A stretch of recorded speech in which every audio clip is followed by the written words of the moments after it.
Hey everybody, Rose Matter here, and welcome to a very long overdue 20,000 subscriber special video. And before I get into it, I want to thank you guys so much, so much for allowing me to reach this goal.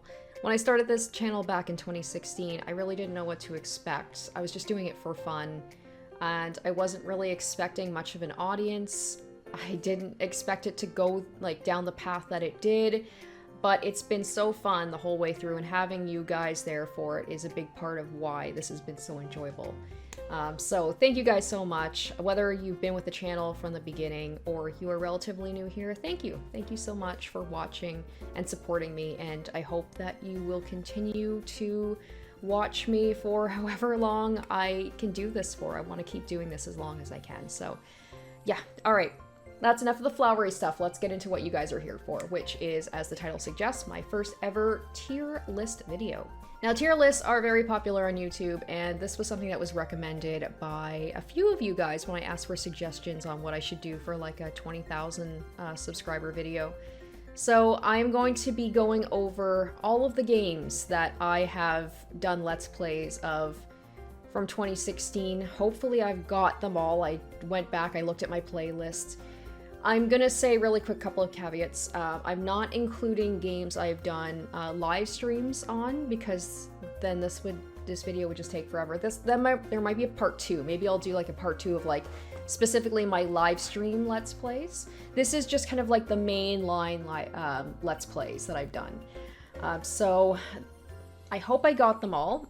There are some other games that I maybe have done a couple of videos on, not a true Let's Play, but I've played enough of the game in my off time that I feel like I can give an opinion on my ranking of them. So hopefully, yeah, hopefully that's everything. Let's get into it, and I hope you guys enjoy. Alright, so here is my tier list. I will link in the description the website that I used to create this. It's basically like a template. So we got the S tier, which is like tippity top of all the games that I've played, both on the channel and just in general as games that I've played in my life. And then you got the A tier, which is like not quite legendary status, not quite like my super ultimate favorites, but very, very good, and I would highly recommend them to just about anybody. B tier is, you know, it was like, I enjoyed myself with it, but it didn't really leave like any long-lasting impressions, or like not something that I would consider like my top games, but still like quite good, and I would still recommend them. C tier is, well, a step below that. It's a game that like I may have enjoyed while I played it, but it didn't really leave like a lasting impression on me. Not something I really think about, or may have forgotten that I played.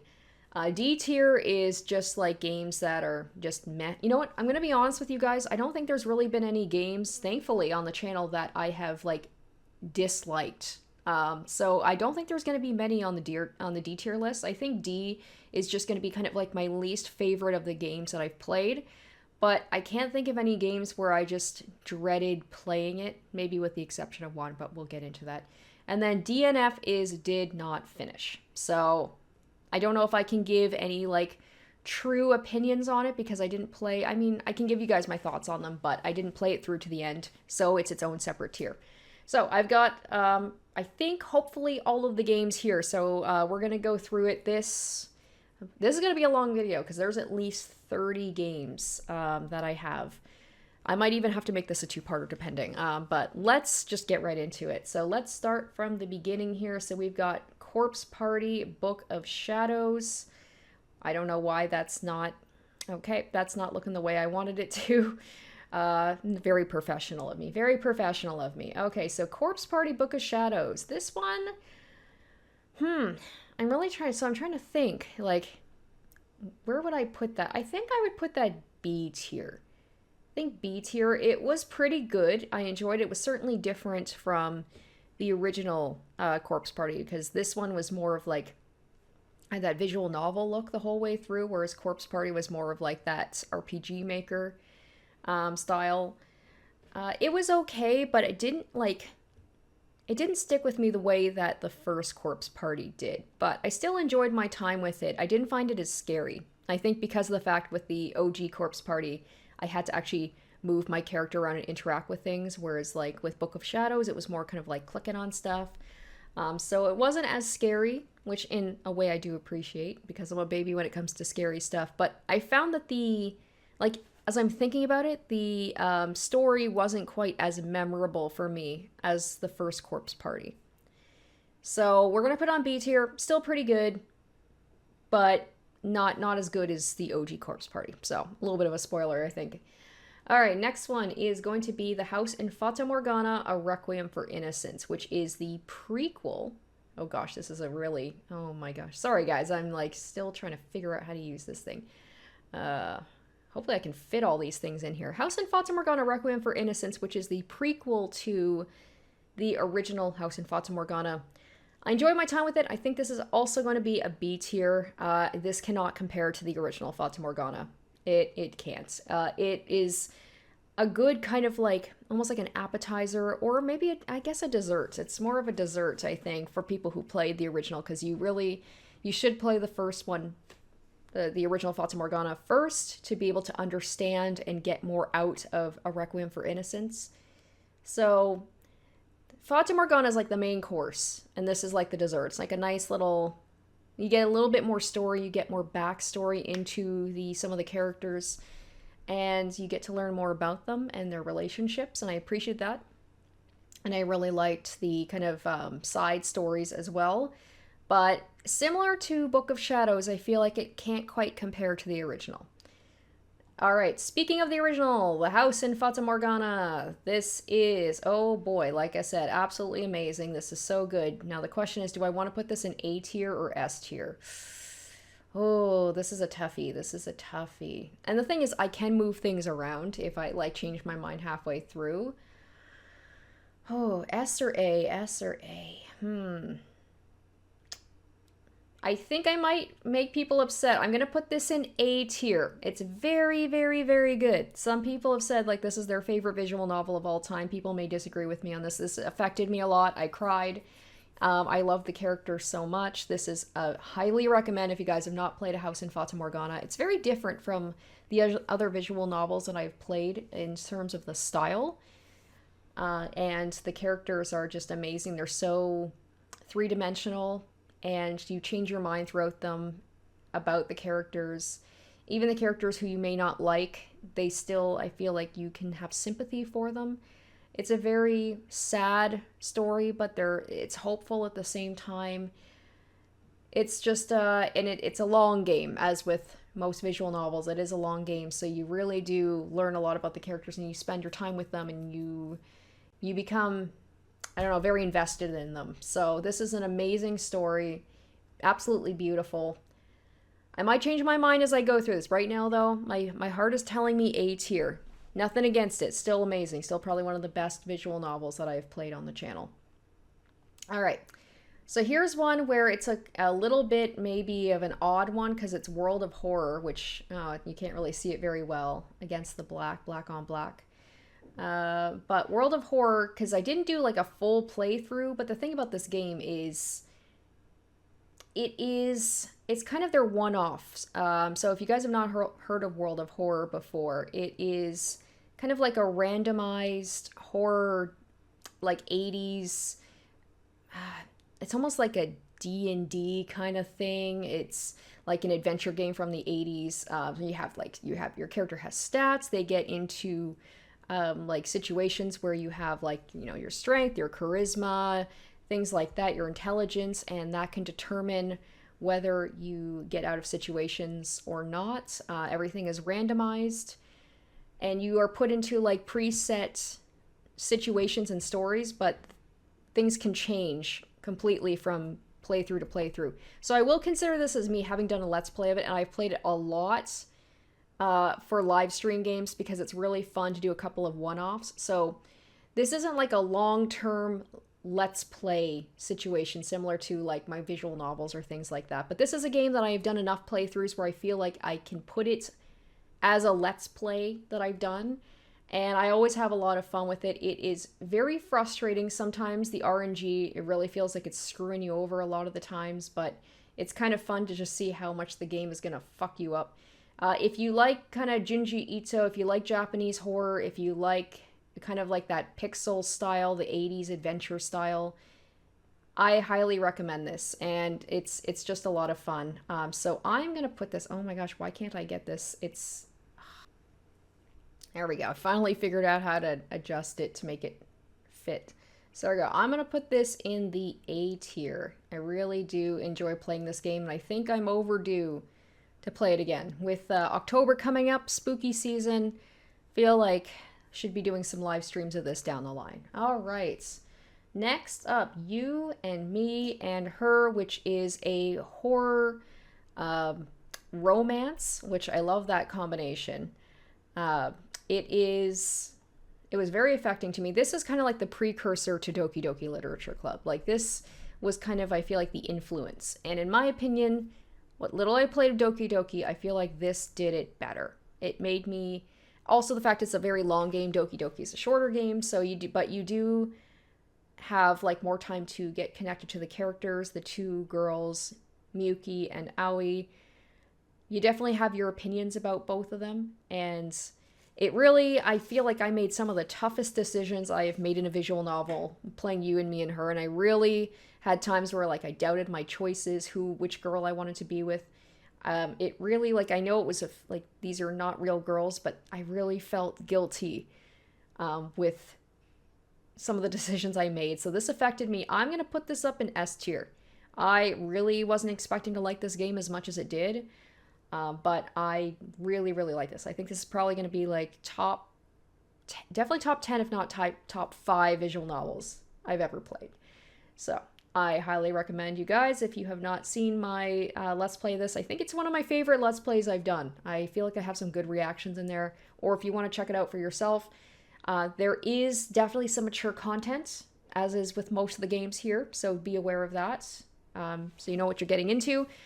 And also, I gotta say, like, the mind fucks in this game, some of the stuff that they did, the fourth wall breaking, is some of the best I've ever experienced in a visual novel. I think that's what really affected me. There were some really good moments where the game, like, legit creeped me out because of the fourth wall breaking, so really, really like that one. All right, next up, Corpse Party. So I mentioned about how Corpse Party Book of Shadows is B tier and how it couldn't compare to the original Corpse Party. So I gotta put Corpse Party up a smidge up there. So and I'm gonna put that as A tier. For it being an RPG Maker style game, this game gave me so much anxiety. I played this a long time ago, and I wasn't expecting to like it as much as I did, but it was, and I wasn't expecting it to be as scary as it was. But it was really creepy, and the characters, some of the characters I really didn't care for, some of the characters I loved, but you feel bad because they're just high schoolers, and you feel bad for all of the horrible stuff that happens to these characters, and you try your best to keep them alive. Some of the bad endings on this are some of the darkest I've ever experienced in a game. Oh boy, man, woof, like I did a whole, at the end of my Corpse Party playthrough, I ended up doing like a whole bad end compilation, and that was a rough couple of days getting those. I was in a sour mood afterwards because I just felt so, I don't know, it just really like put me in a mood, just like intentionally getting these characters killed off in horrible ways. And even like the good end makes you feel a little bit bad after, because there isn't a really truly good ending. But it really affected me. Like I played this game probably like 5 or 6 years ago, and I still remember it very well. And this kind of kickstarted me playing the Corpse Party franchise and quite enjoying it, actually. So yeah, we're gonna put Corpse Party up in A tier. All right, next, the classic Undertale. Undertale, oh my goodness. This is probably one of my most infamous Let's Plays I've ever done, because I was so bad at the fighting. And I ended up doing both the Pacifist and Renegade run, and man, oh man, that was quite the journey. It was very frustrating at times when you did the Genocide run, because as someone who is not good at this game, it's basically like extra hard mode. But the characters were so lovable. I avoided it for so long. I talked about how, like, I first played this game for like in 2015 or something for like 10 minutes, and I just did not like the art style. I felt it was very basic. And so I gave up on it, and then I came back to it. And I'm really glad I did, because I think this is one of the more interesting Let's Plays. People are just making fun of me for being really bad at it, but then people were not expecting me to actually finish the genocide run, and I did it. And it's probably in like my top 10 moments of my channel ever, was like beating Sans in the genocide run. I think that's the hardest boss battle I've ever done, and it took me days, and it was like so satisfying, but also so horrible when I managed to do it. So spoilers if you guys have not seen my Undertale Let's Play. So I'm gonna put this A tier. Oh, some people might not agree with me. A lot of people have their feelings about Undertale. They're probably gonna feel like this has got to be S tier, but I very much enjoyed my time with it. But there was also like the frustration a little bit, I think, of like trying to finish it. Did put a little bit of a dour on it, but I still like listen to the music today. I have it in my playlist, my Spotify playlist, and the characters I love so much. They're so lovable, and it was so charming, and I really enjoyed it. And I'm glad I finally like picked up this game again and played it through to completion, even if it made me want to tear my hair out at times. Alright, so the next one is Corpse Party, Sweet Sachiko's Hysteric Birthday Bash. I think this one is going to be our first C tier. It was enjoyable enough, but I don't know, it was just so out there that it was, I don't know, I didn't know what to think about it. It certainly was like fluff. It was just fluff, and after it was done, it was just like poof out of my brain, and I don't really think about it anymore. It was kind of cute. There were still some dark stuff. Like, it wasn't all just like everybody's having a good time and all that stuff. Like, there was some dark stuff, but compared to the original Corpse Party, can't compare. And it wasn't trying to, but it did feel like just kind of pointless a little. It was just like a spin-off just for like some cute little stories and stuff like that, and to make Sachiko a little bit more of a I don't know, I guess sympathetic character, but it was just whatever. I enjoyed, like I said, enjoyed my time with it, but it was just fluff that didn't really, affect me or leave a lasting impression on me at the end. So not much more to say about that. All right, Finding Paradise. Okay, so this is by the makers of To the Moon, which I will also be talking about later. Finding Paradise, I think we're gonna put this C tier as well. I feel bad for that, but it definitely did not affect me the way that To the Moon did. I'm like really trying to think about Finding Paradise. I vaguely remember it, but it just didn't really stand out for me. It was like an affecting story. It's a situation where it's like, the first game was so good that there was Finding Paradise, and then there was Imposter Factory, which I did a live stream on. It didn't compare. I was just comparing everything after that to the Moon, and it just didn't affect me the same way emotionally as To the Moon did.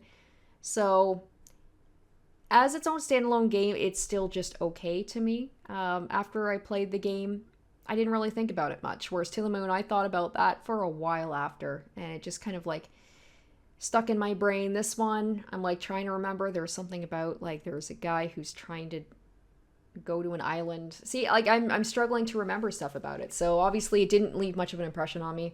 So sad to say, this one is also going to be a C tier. All right, Steins Gate. Classic. Okay, so man, this is a series that I really should be getting back into. I've had Steins Gate 0 in my Steam library for years, and it's just such a long game that I'm like, when am I going to find the time to play it? But I really enjoy the original Steins Gate. I feel like this is kind of one of the first ones that got me into the time loop games that I seem to come back to. I seem to play a lot of. I'm also going to put this one in A tier. It's not quite my favorites of the visual novels I've played, but it was quite interesting all the same. So this is a classic. I'm sure you guys have played Steins Gate. You've heard of Steins Gate. You should play it, or at least watch my Let's Play of it. I finished it through to completion. It was frustrating at times, I think, because of the looping. Like after a while, you did feel like you were just repeating stuff because that's what you're doing. But the endings are quite different from each other, and some of them are very, very dark and very depressing. And then you get like the true ending, which is great. It was nice to have like a visual novel where like the true ending, you truly feel like you earned it, and you got a happy ending, which was nice. So I really like Steins Gate, but it's not quite in my S tier of visual novels. All right, The Sims 4. Now, this is an odd one because this is like, it's not really a game that you can do Let's Plays of, but I actually started the channel playing almost exclusively Sims 4. Like, I think I was kind of trying to be a variety Let's Player, but I focused a lot on The Sims. I think I was trying to maybe be a Sims YouTuber, and then that didn't end up working out. And then I ended up kind of veering into Japanese games, visual novels, horror, stuff like that. I definitely had my fun with The Sims 4, the videos that I made, but as a game itself, C tier. Especially compared to the other Sims games. Sims 2 to me is still, that's the GOAT, that's the tops. Sims 4 is just a basic bitch, and you really have to struggle, I find, to have fun with it. So like The Sims 4 for me was doing a lot of challenge videos, my Black Widow challenge, one-off created characters, things like that. So those were fun, but as a game, I just it's just meh. It's so meh to me. And The Sims 5 is going to be coming out, and maybe like if I'm still doing this when The Sims 5 comes out, I'll probably do like an impression video on it, but just getting less and less interested in The Sims as I get older because they just keep disappointing me. So C tier for The Sims 4. All right, next up is Pocket Mirror, which is another kind of RPG Maker game. And this one I'm going to put B tier because I played some really good RPG Maker games, and this one is, it's okay. I don't think I've really played any bad RPG Maker games that I can think of, but this one just, it was just okay. It was a good story, very cute. I have to say the style and the design and the arts is beautiful. I think it's one of the prettier RPG Maker games I've played. But the story just kind of like after I played it, I was just like, didn't really think about it too much. And it was a little bit frustrating at times to figure out. Some of these RPG Maker games, if you don't have a guide, man, it just feels like so frustrating. The thing is, like, RPG Maker games that I play in the future, I tend to do a lot of live streams, so people are able to help me out in the chat. With this one, when I was just trying to do it on my own, I'm not good at puzzles. I'm not good at puzzles, and yet I play a lot of games that require you to solve puzzles. And it got frustrating at times, and I think that kind of, like, muddies my opinion of it a little bit because of some of the frustration of trying to figure things out. But it wasn't bad. Definitely not, like, on the lower list, but eh.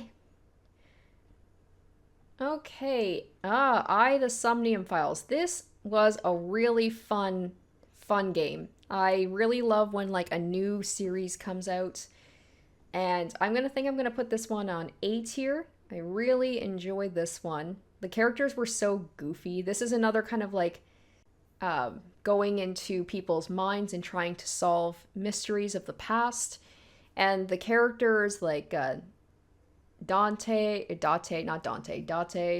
and oh my gosh, why am I blanking on some of the characters? There was the girl with like, she was basically like the e-girl. She was like the streamer. I have forgotten her name. I promise, despite the fact I don't remember her name, I liked her character, and like to me, like Kanane Date was like, and their conversations and their interactions to me, like that's what really a lot of the enjoyment came from. But I liked the kind of like side characters as well, and it really kept you guessing. I really like the mystery of this game, of like trying to figure out who the murderer is, and you think you've got stuff figured out, and then like a shocking thing happens and everything's turned on its head.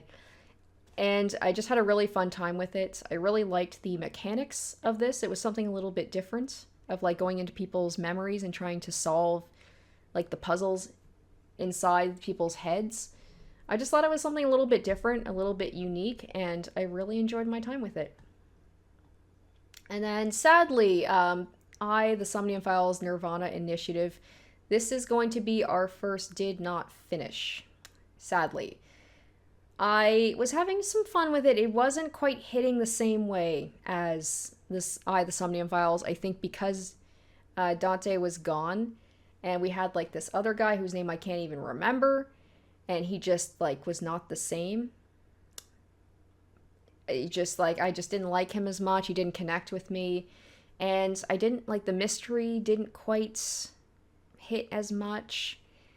So I was saying it's Iba. I had to look it up really quick. I was like, that's not her name. Iba was Date's like little helper. And then I forgot about Mizuki, who is like probably one of my favorite characters. So I did like the fact that Mizuki came back a little bit older in this game. So her presence was very much appreciated. It brought some life to the game.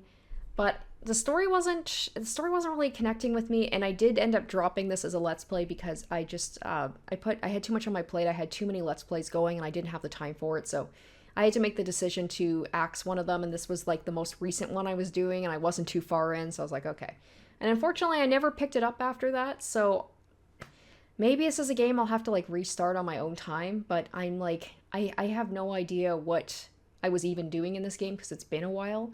And I don't know if I want to completely restart from the beginning, and I wasn't really enjoying my time with it, to be honest. Anyway, I would probably, of what I played, I would probably put it in either C or D, which is sad. I think this is kind of a situation like with To the Moon and Finding Paradise, where it's like the first one was so good, and then the ones after that were disappointing. Also like Corpse Party too. I think that was just like progressively getting more disappointing with each entry.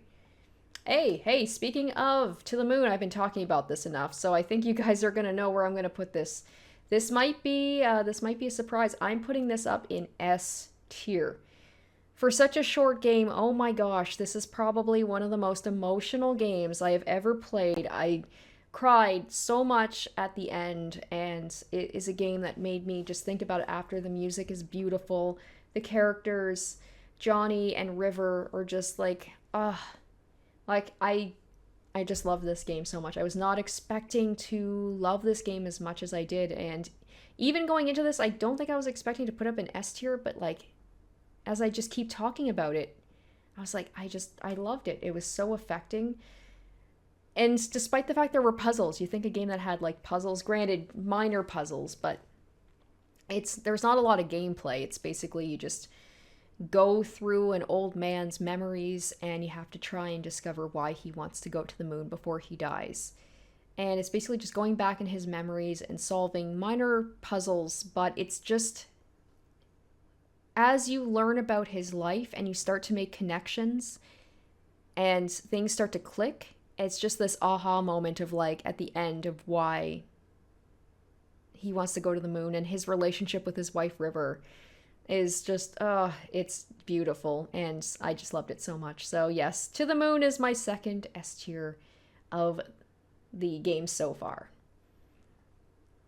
Alright, Danganronpa Another. So this one I just finished not too long ago. This is a fan-made Danganronpa spin-off. I'm going to put this in B tier. It was okay. A big issue I had with it, unfortunately, is the translation was not great. And this was translated, I believe, from Korean. This was initially a Korean fan game that was translated. It was very hinky. It was kind of hard at times. And it was a little bit difficult because, and also like the free time events didn't work, and the free time events are some of my favorite aspects of Danganronpa games, about being able to like learn about the characters. And also, like, some of the mini games were also affected because of the translation. You know what? As I'm talking about it, we're going to put this in C tier, actually. There was too many gameplay issues for me to be able to put it. I think anything like above C tier. The story itself was quite interesting. I like what they did with it. They kind of did their own take on it. The characters were actually quite good. I loved the designs of the characters. I wish I could have learned more about them in the free time events, but unfortunately that part was a little bit messed up. So that took away a good chunk of the game for me. Some of the controls and, like I said, the mini games were frustrating because of like the of it not being translated from Korean. So the story itself was okay, but unfortunately, those issues, it did make it a little bit of a frustrating experience. Granted, I do know that Danganronpa Another 2 apparently has a much better translation, and people seem to like that one over the original Danganronpa Another. So I think at some point I will be doing a Let's Play of that, and I am looking forward to that. I am hoping that I'm going to get a more complete game. All right, Detroit Become Human. This is a game I played, I think, all the way back in 2017, 2018. This is a kind of like choose your own adventure story game, and I'm going to put this in B tier. I really enjoyed my time with it, and I love the characters, especially Connor he's one of my husbandos. I absolutely love him and Hank are great. Some of the other characters are a little bit weaker, so it's a story about like androids in the future who have become like very lifelike, and they're basically used to do menial labor and take over people's jobs. And there's a lot of restlessness going on because like there's a spike in like unemployment, and people are bitter about it, so people hate androids. And it's about like 3 different androids that you can play their stories about them trying to, I guess, like have rights and be seen as human. And this is a game, these styles of games I love. They're done by David Cage, and I tend to like his style of games. He's not the best writer, but the graphics are amazing. I do get hooked on the stories, and I just love how the games can go so crazy based on your choices. There's so many options of how games can end. Your characters can die at almost any point in the game, and the story just continues on without them, and I think that's really cool. Like, there's actual consequences to your choices. When you see, like, the decision trees, it's wild how much the games can vary based on your choices. And I love those. I love choice-based games, and I think Detroit Become Human is probably the best one in that regard of, like, not visual novels, but, like, actual, like, these style of story-driven games. It's probably tops. If not the best, probably one of the best. But I'm almost tempted to put it to A tier. But the story itself was very good, but they don't really compare to the ones up here. So I don't think I can put it above B tier, but I very much enjoyed my time with it. I'm very excited. I hope that David Cage, Quantum Dreams, that's the name of his company. I do hope that they come out with another game soon, because I always have fun with them. I always enjoy them. Oh, here we go. The OG Danganronpa. All right, Trigger Happy Havoc. The first one, man, oh man, that was way back. This was the game I feel like really kind of kickstarted my channel. So I have a lot to credit it for. So that alone, it has a special place in my heart. But in comparison to the other Danganronpas, I'm going to put it at, oh, this is a toughie. This is a toughie. This was like my introduction to the series, and I absolutely love Danganronpa. And it was a new game for me. I just love the idea of like a killing school, and people have to like murder and get away with it in order to be able to escape, and then everybody else will die, so it's very high stakes. You never know which character is going to die next. I love the mystery. The class trials are amazing. But in terms of the Danganronpa ones, I think this is probably... Oh, okay, I'm still going to put it A tier. I really love the series, and I did like the first one quite a bit. It just introduced me to it, and I really enjoyed my time with it. It's not my favorite of the Danganronpas. We'll get into that later. But I feel like I gotta put it A tier, both because of, like, it introduced me to a series that I absolutely love, and it's helped me a lot with my channel, and I just really enjoyed the story and the characters, and yeah. Alright, the infamous Doki Doki Literature Club, and I talked about how there was one game, or, like, a few games in the like, my Let's Plays that I dreaded playing. This was the one I was talking about. Not because it's a bad game, but because it freaked me out so much. So we do have to put this as a did not finish. I didn't get very far. Once after the infamous event, those of you who have played Doki Doki know about. It wasn't too long after that I ended up dropping it because I could not handle the jump scares, the just the effects that they did, like the radio static. They did like these weird kind of hinky things, like distorting the screen. Everything was a little bit off kilter. This was early on in my channel when I wasn't really playing a lot of horror games. I feel like maybe now I could go back. Maybe I'll do a Doki Doki like redemption arc at some point, or a redemption run where I actually finish the damn game. Especially because I played You and Me and Her, and I played that without really much of an issue. And Doki Doki is kind of like a knockoff of this. This is a similar vein of like a fourth wall breaking horror romance visual novel. So maybe I've like gotten a little bit stronger, a little bit braver. Maybe I can finish it, but this was a game that I just could not finish because it freaked me out too much. It was very good at its job. It is very good at what it did, almost too good. So I have to give it credit for that. So it is a did not finish. Okay, Deltarune. So this is, oh shoot, I guess I should have put like a separate one as kind of like it's still in process. Like it's still, I haven't finished it yet, but it's, so I guess we'll have to put it as a did not finish, but it's not because I dropped it for a reason. It's because it's still ongoing. Like Deltarune is still being in the process of being finished. So it is a did not finish, but I am very much enjoying Deltarune. I do like Undertale better, but I still very much enjoy Deltarune, and I should probably check to see. I don't think there's been any announcement about when Deltarune, like the next chapter, is coming out. But I feel like I've played enough of it that I can give an opinion that I really do like this game. I love the characters. What are they? There's Chris. There's oh my gosh. See, I haven't played Deltarune in a while, so I can't quite remember.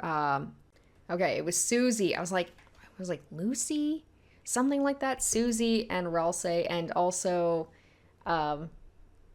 Lancer, and just like they're great characters, very similar to Undertale, just very lovable characters. I love the style, the sense of humor is great, so I'm really excited. I just looked it up to see if there's any updates on when Chapter 3 is coming out, so nothing yet. I think they said that the game might not be fully finished until like 2030, which is wild. I don't know if I'll be even doing this by 2030. We'll have to see.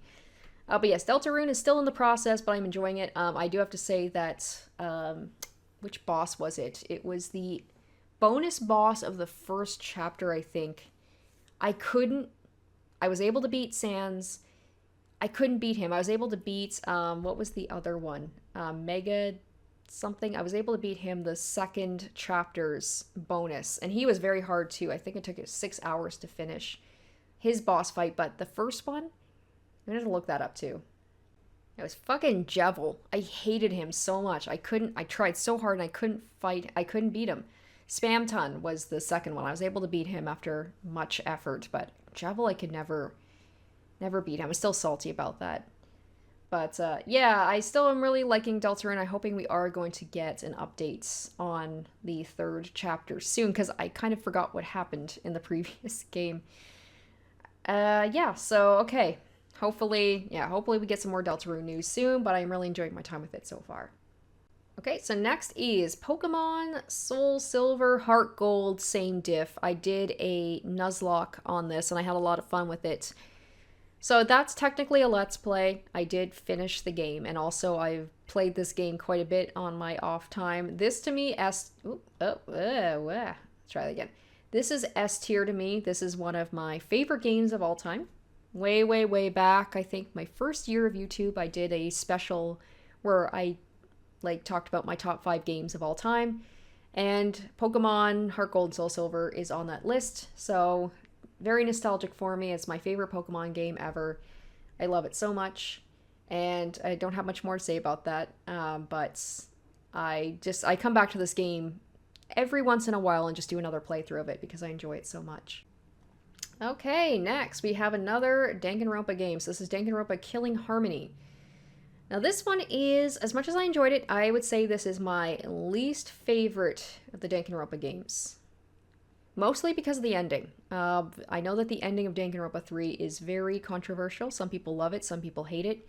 I wouldn't say I hate it, but I don't know, it felt like it invalidated my previous like the previous games when you learn the truth about the whole Danganronpa series, where it's just like all these characters that you were so attached to, it felt like it was for nothing. And granted, you know that these are not real characters anyway, but it has that kind of like, I don't know, the whole thing about games is like it's a suspension of disbelief. Like, you know, none of this is real, but you allow yourself to get invested in characters and their stories anyway. And it felt like the game was like a slap in the face. It was just like you were like invested in these characters for no reason. But everything up until then, I enjoyed quite a bit. It wasn't my favorite cast of characters, but I still enjoyed my time with it. But yeah, the ending really kind of put a damper on it, and I would say, yeah, it's my least favorite Danganronpa game, but even the worst of the Danganronpa games, at least the mainline ones, to me can't be less than a B. Alright, Life is Strange Before the Storm. So this is kind of a prequel to the original Life is Strange, where you learn about Chloe and her relationship with Rachel Amber before Rachel disappears. I would put this in C tier. Yeah, C tier. It just didn't really like. Life is Strange, the original, to me is so affecting, and I loved it so much that this one, it was nice. It was kind of similar to what am I thinking of? A Requiem for Innocence, but it can't compare to the original. It's just basically like extra content for those people who love the characters and want to learn more about them, but that's all it was. It was just like a little bit of a dessert, a little bit of like a tidbit if you want a little bit of something extra, but it didn't really stick with me the way that the original did. And speaking of the original, Life is Strange 2. Oh, this is Life is Strange 2. Okay, so this one I'll put this in B tier. I liked Life is Strange 2 better than I liked Before the Storm. This is completely different characters from the first game, so this focuses on two brothers, one of who has kind of like telekinetic powers, and they are accused of murdering some people thanks to the one kid like unlocking his powers, and there's a whole thing. So they're on the run and they're trying to get down to Mexico, and it's just this whole thing about like these brothers, their relationship, and dealing with this new power and trying to make it there alive. And it was quite good. It wasn't as good as the first one. I didn't feel as connected to these characters as I did with like Max and Chloe. This one definitely felt like a little bit more high stakes because they're on the run from the cops. And yet despite the higher stakes, I didn't feel like as invested in the story as I did the first one, but I still enjoyed my time with it. And the ending I got was a little bit of a downer, but it felt like either ending you got, I guess it's similar to pretty much any of the Life is Strange. Like, you don't get even the ending, like, but whatever ending you get, like, it's not really a happy ending. But yeah, I still enjoy my time with it. I still have to play True Colors, actually. Man, I got that a while ago, and I still haven't played that yet. Okay, The Great Ace Attorney Chronicles. So this is kind of the prequel or spin-off of the original Ace Attorney games, which I absolutely love. And this is based on Phoenix Wright's his like ancestor, Ryunosuke Naruhodo. So he was in like the early 1900s. So it's like whole thing about his ancestor becoming a lawyer. So this is a little tricky because this is actually 2 games in one. And I only played the first game for the channel. I ended up playing the second one on my own time. So I kind of have to lump them together.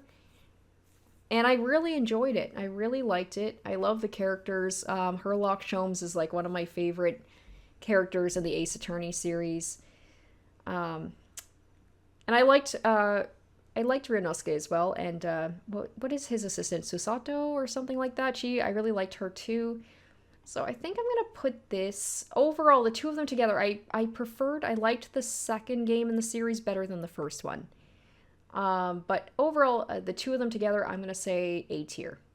Really, really enjoyed it. I just love the Ace Attorney game so much, and I don't think I've played a bad one yet, so I really like them.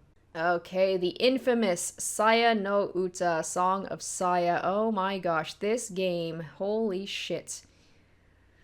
Holy shit, that's all I have to say. This is one of the darkest games, darkest visual novels. This one was rough. but oh, did it affect me. I am gonna put this on S tier.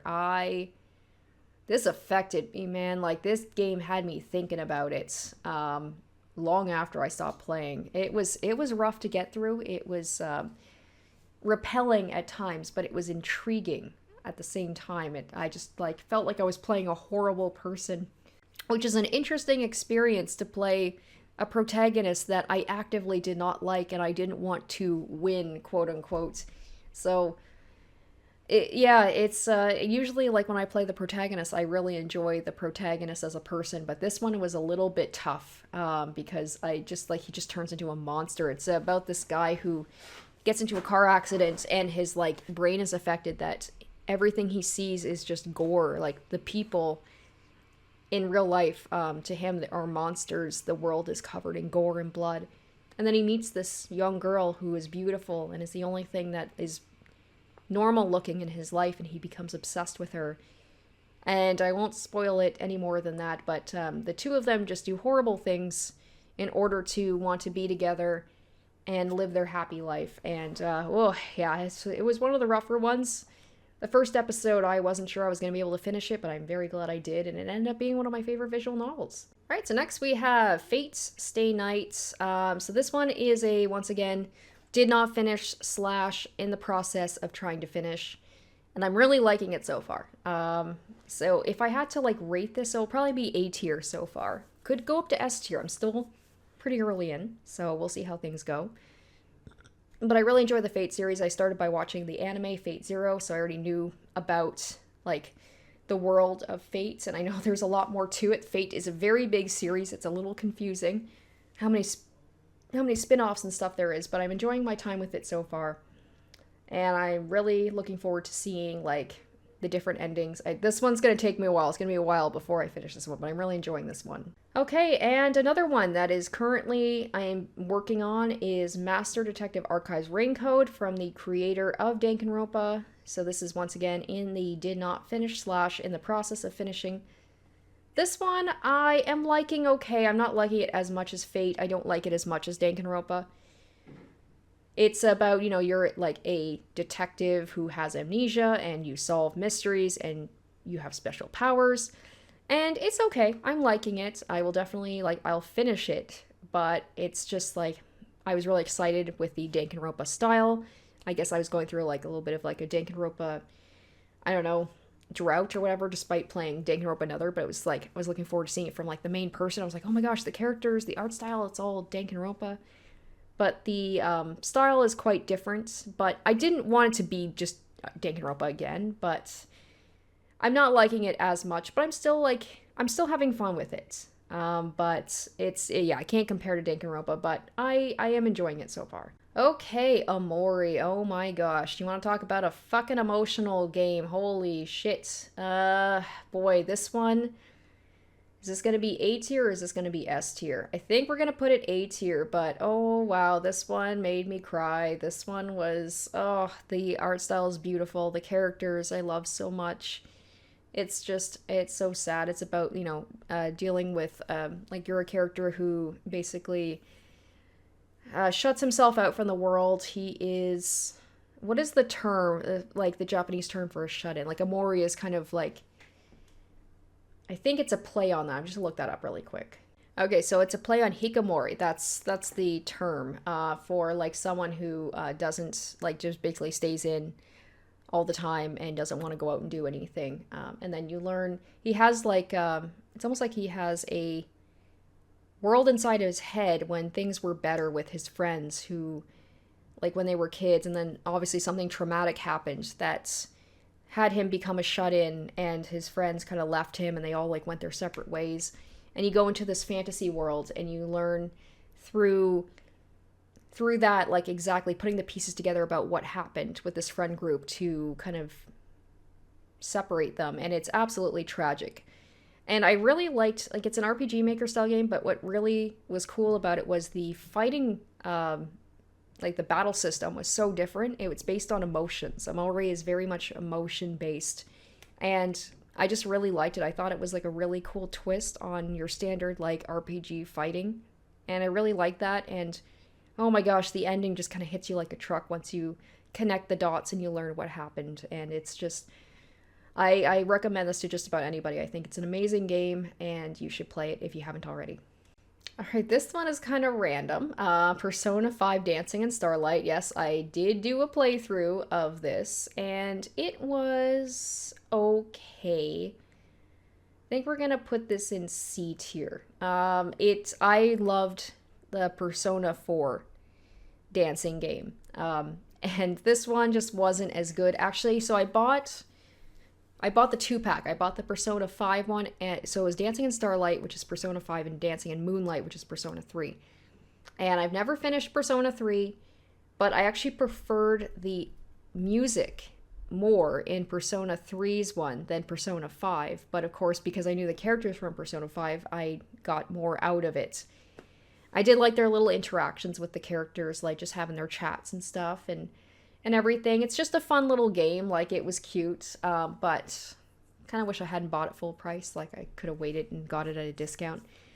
But yeah, it was a fun game, and I like dancing games. Rhythm games are not really something I do for the channel, so it was kind of a fun, like, different game to play. And at least the first couple of these was like one of my highest viewed videos ever. Like, the first part of my Persona 5 one, I think, is like over 100,000 views or something wild. Like, so in that aspect, I'm glad I did play it and I did get it when it first came out, because holy cow, was it popular.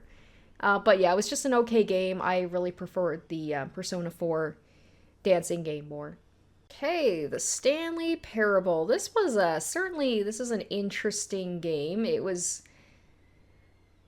It's basically like a walking simulator, so not really a walking simulator. It's a very, like, fourth wall breaking game about a worker who just goes, like, off script. There's like a narrator who narrates his life. He's just your standard office worker, and then he just decides to go against the narrator's script and just do what he wants. And there's so many things you can do in this game. I am putting a C tier just because, like, it was an interesting game, but it wasn't really my style of game, despite the fact it's very story driven. And it was really cool how, like, you could do so many things and the narrator would, like, on the fly comment on them. It was just very, very well done. And there's so many endings, and just when you think that you figured out something that the narrator hasn't thought of, you're wrong. It's like the game predicts everything that a player would do and comments on it, and it was a lot of fun. It was very funny. It's one of the funnier games I've played. I really love the kind of dry, out there humor. But as a game itself, it wasn't, like, tops for me. Okay, guys, the goat, you guys, Umineko. I mean, what can I say? You know this is gonna be S tier. There would be riots in the streets if I did not put this at S tier. Are you kidding me? This game, holy cow, so good. What else can you say about Umineko that hasn't already been said? Now, I'm gonna give you guys my thoughts about Higurashi, of course. I mean, a little bit of a spoiler. I preferred Higurashi to Umineko personally. But the two of them together, they're like, when you talk about top visual novels, like when you see the list, Umineko is always up there. The story is amazing. Like, it's so long, but I enjoyed almost every minute of it. There were some times where it definitely felt like it dragged, but this story just kept you on your toes with each chapter. It would go in directions I couldn't have possibly imagined. It started off as kind of like a standard mystery, but then it just went into, like, some supernatural stuff that was absolutely crazy. And I loved all the twists and turns it took. My opinions about characters changed throughout the story. Characters that I hated, I came to sympathize. Like, I sympathize with every character. Like, every character has their good and their bads. And then you learn more about them and the trauma. It's a whole thing about, like, family trauma repeating itself, essentially. And how it can affect people and generations. And there's so many other, like, lessons that you can learn from. It's definitely a story that makes you think long after you finished it. And I was very sad when it did end, because I'd been playing this game for like 2 years, and it just felt like a little bit of me was just like something was missing after I finished playing it. And I miss it. I miss playing this game. I know you guys really, like, this is one of my most popular Let's Plays, and this is one of the ones I'm known for. So it's very integral and very, like, integrated, and like tied into my channel, so I feel like it has to be S tier. All right, Until Dawn is next. So this, gosh, I played this game way, way, way back. I think the first year I started this channel. I actually played this with my brother. It was my first horror game, I think, on the channel, and I love it. I'm putting it at A tier. I really enjoyed this game. But when I talked about like Detroit Become Human as being one of my favorite like story-based games, your decisions matter, but it's not like a visual novel. Until Dawn, I would say that's my favorite. It's really cool. It's basically like a horror movie that you can control whether the characters live or die. And it's your standard, like, a bunch of like hot teenagers or like college students are stuck on a mountain and they have to deal with monsters and infighting, and like the characters can all actually die if you make the wrong decisions. And they like, it's QTE based, similar to Detroit Become Human, but it's very well done and it's very tense. And I just had a great time. It was just like playing a horror movie, and it was fun playing it with someone next to me, like judging me on my choices or telling me to make a certain choice. This is a game, if you're going to play, it's really fun to play with a group of people. Pass the controller around and see how many characters you can hopefully have be alive until the end. So I love this game. Supermassive, I believe, is the company that did this, and unfortunately, kind of similar to some of the other games I've talked about, their first one was their best one, and then everything after that didn't quite live up to the original. Alright, well, here's a game that's so forgettable, I literally forgot to put the logo into the tier thing. So I think this is going to be my one and only D tier, and that is The Walking Dead: A New Frontier. Oh man, what a disappointment this one was. The Walking Dead series of games is one of my favorite. I love almost all of them. The first is the GOAT. Like, the first season, you can't compare it. It's just the best, and I wish I had been on YouTube when that game came out, because my goodness, the Let's Play would have been amazing. I feel like I cried probably more at the end of The Walking Dead Season 1 than possibly any other gaming moment, like, ever in my life. But New Frontier, just, like, it was a bunch of new characters that weren't... I just did not care for them. I feel like the game, they put Clementine in just as, like, some fan service, just, like, something. She was the only good thing I felt like about this game. And it was glitchy as hell, too. Like, I had issues with this game when I played it. So... yeah, this is the only game that I played that I was just like D tier. I played it and just forgot about it immediately afterwards, which you should never do with like a Telltale game. All right, and speaking of The Walking Dead, this one is definitely better. Walking Dead, the final season. This one was like a miracle. This game should not have been finished because the company went out, like it went bankrupt. It went out of business halfway through making this game. And thankfully, it got picked up. I can't remember the story of exactly how it ended up happening, but they were able to finish it because they knew the fans needed to like have this finish, and they themselves, I feel like, were very like Telltale was very invested in the story of Clementine, and they needed to finish the story as well. So I'm very sad that Telltale unfortunately went under. I think they just took on too much. They got overwhelmed, and things just went like slowly downhill because they kept taking on too many jobs and too many like franchises, and I think it suffered because of it. But The Walking Dead, they did a great job, all things considered, that they ended up going bankrupt and like closing down. This like felt like a good finale. I feel like I don't know if this is the way that they wanted it to end. Maybe it would have ended differently if they like hadn't had issues with their company, but all the same, like, it was very good. I would say B tier. It's not quite A tier for me. It's not up there with like the original Walking Dead. I really enjoyed Walking Dead Season 2, which some people might have opinions about that. I know Walking Dead Season 2 is one of the more divisive ones, but I really liked it, and I loved to see the end of Clementine's journey and her taking care of like a child similar to Lee taking care of her. It was just like a nice kind of like circle moment. And yeah, I really enjoyed my time with it, but not quite A tier, but I am just really glad that we got to see the finale to this, and I really appreciate that. All right, here we go. Higurashi When They Cry.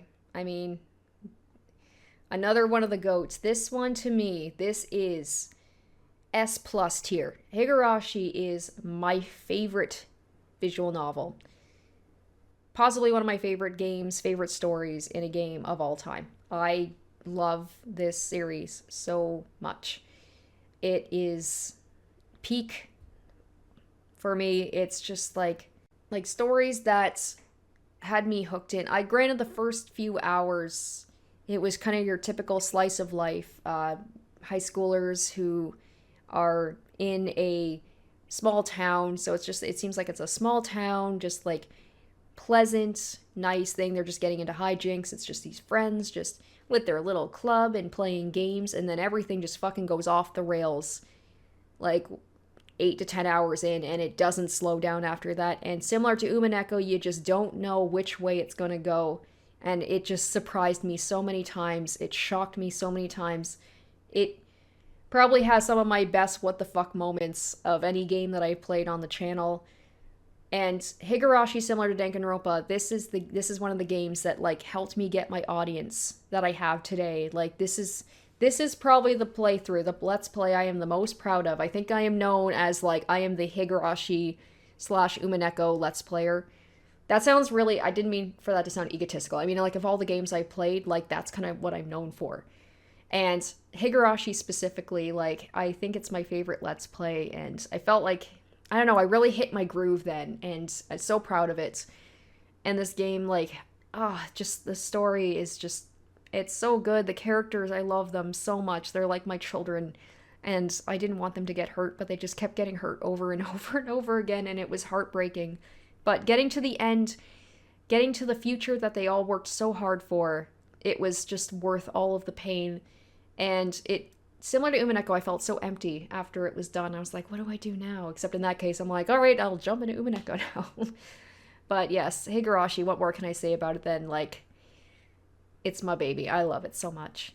And the final one, maybe, hopefully I haven't missed any, is Your Turn to Die. This is also a did not finish. This one is also currently being worked on. I think actually there was an update about this one. I think a new chapter, because I think it's on the final chapter. I think it's almost done. I think the final chapter, somebody let me know, I think it was released recently. The problem is when I switched over, I got a new PC earlier this year, and when I moved over my files, I don't know what happened. My Your Turn to Die one, my files are gone, which means that I have to like start from the beginning, which breaks my heart. So maybe God, it's so long. I'm just like, I really want to know how this ends. And I would have to probably play through it again anyway, because I don't quite remember. It's been so long.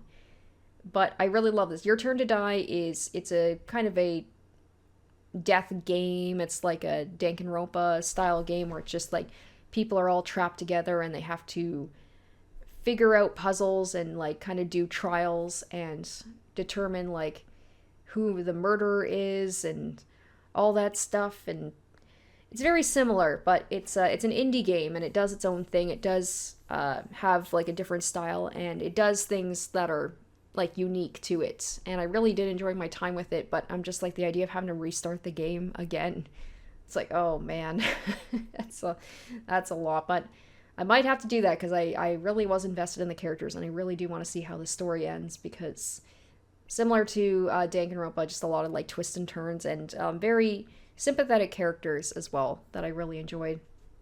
So I think I will have to like eventually finish it up at some point.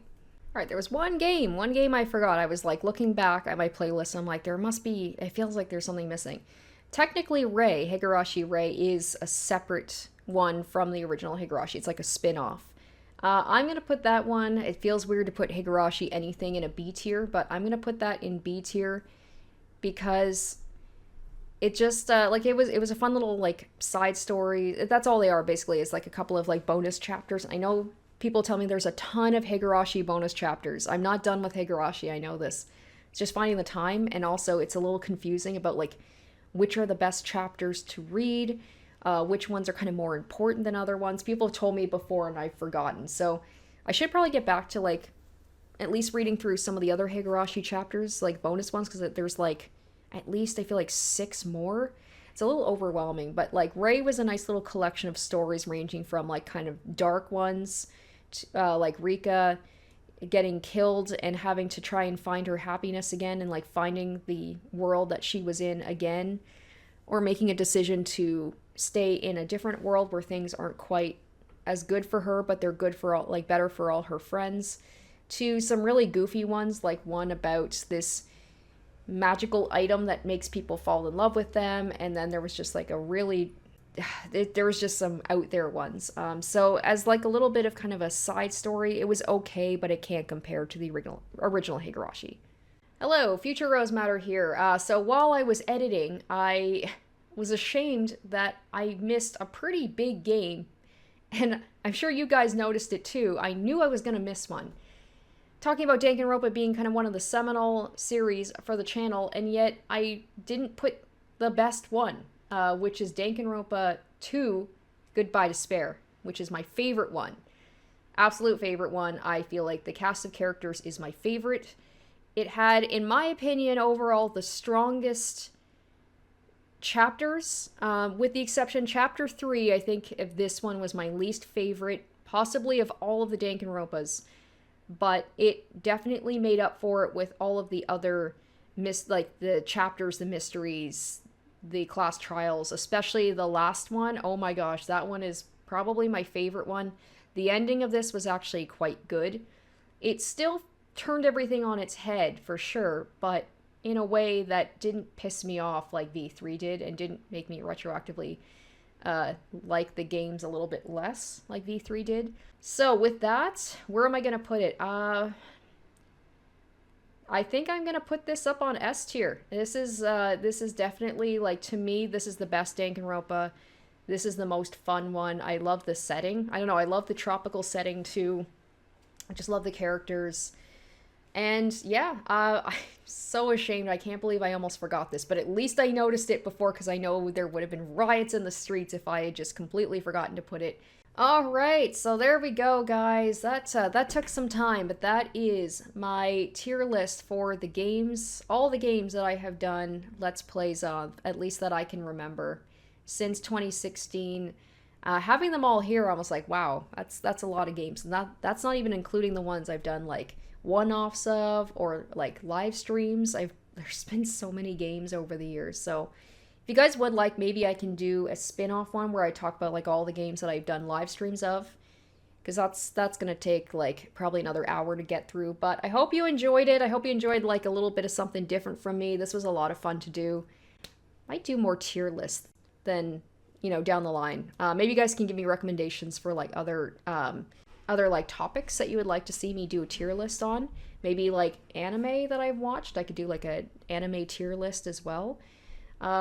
Yeah, just let me know. I hope you guys enjoyed. Sorry this took so long to get out, but once again, thank you guys so much for allowing me to get to 20,000 subscribers, and hopefully at some point down the line I can do a 30,000 subscriber special. That'd be awesome. But thank you guys so much for your support. Thank you for watching, and I will see you next time. Until then, bye.